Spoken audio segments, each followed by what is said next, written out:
ગૌતમ અદાણીને અત્યારે એક મામલાની અંદર રાહત થઈ છે। નમસ્કાર। ગૌતમ અદાણી, એમના ભાઈ રાજેશ અદાણી અને અદાણી એન્ટરપ્રાઇઝ લિમિટેડને લગભગ 13 વર્ષ પહેલાંના એક કેસની અંદર રાહત મળી છે અને બોમ્બે હાઈકોર્ટે એમને એ કેસની અંદર નિર્દોષ જાહેર કરી દીધા છે। મતલબમાં ગૌતમ અદાણીને અત્યારે એક મામલાની અંદર રાહત થઈ છે। તો આના વિશે હું તમારી સાથે વાત કરીશ। મારું નામ રાજેશ શાહ છે અને તમે જોઈ રહ્યા છો ગુજરાતના સૌથી મોટા ડિજિટલ ન્યૂઝ પ્લેટફોર્મ ખબરછે.com। અદાણી એન્ટરપ્રાઇઝ લિમિટેડ, ગૌતમ અદાણી અને રાજેશ અદાણી, જે ગૌતમ અદાણીના ભાઈ છે, ગૌતમ અદાણી અદાણી એન્ટરપ્રાઇઝ લિમિટેડના ચેરમેન છે અને રાજેશ અદાણી છે એ મેનેજિંગ ડિરેક્ટર છે।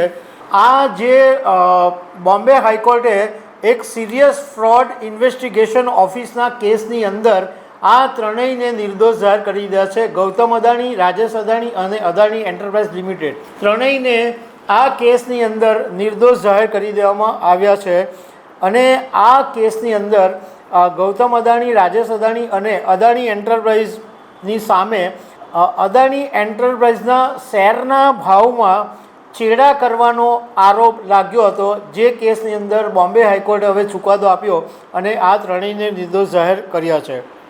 હવે બોમ્બે હાઈકોર્ટના જસ્ટિસ છે રાજેશ લડ્ઢા, એમણે સેશન્સ કોર્ટનો એક ચુકાદો હતો કે જેમાં એમ કહેવામાં આવ્યું હતું કે આ જે લાંબા સમયથી જે કેસ ચાલી રહ્યો છે ગૌતમ અદાણી, રાજેશ અદાણી અને અદાણી એન્ટરપ્રાઇઝને, એમાંથી એમને મુક્ત કરવાનો સેશન્સ કોર્ટે ઇનકાર કરી દીધો છે, ઇનકાર કર્યો હતો।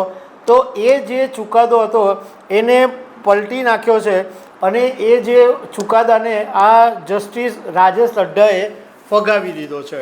એકચ્યુઅલી આ જે કેસ છે એ 2012નો છે અને સિરિયસ ફ્રોડ ઇન્વેસ્ટિગેશન ઓફિસ, જે કેન્દ્ર સરકારના કોર્પોરેટ મંત્રાલયની એક મંત્રાલય હેઠળ આવતી એક એજન્સી છે, જેણે આ 2012માં ચાર્જશીટ કરી હતી અને આરોપ લગાવ્યો હતો કે અદાણી એન્ટરપ્રાઇઝે અને ગૌતમ અદાણી અને રાજેશ અદાણીએ સ્ટોક બ્રોકર કેતન પારેખ સાથે મળીને શેરોના ભાવની અંદર હેરાફેરી કરી હતી।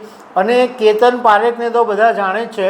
શેર બજારની અંદર 1999-2000ની અંદર જે ભારતનું સૌથી મોટું શેર બજાર કૌભાંડ થયું હતું એમાંનો આ એક વ્યક્તિ હતો કેતન પારેખ।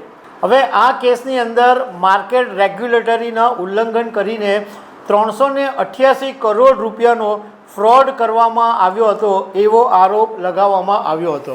હવે 13 વર્ષ પછી આ કેસની અંદર અદાણી અને અદાણી એન્ટરપ્રાઇઝ લિમિટેડને રાહત મળી ગઈ છે। તો દર્શક મિત્રો, આવી અનેક વાતો સાથે અમે તમને મળતા રહીશું। Thank you very much.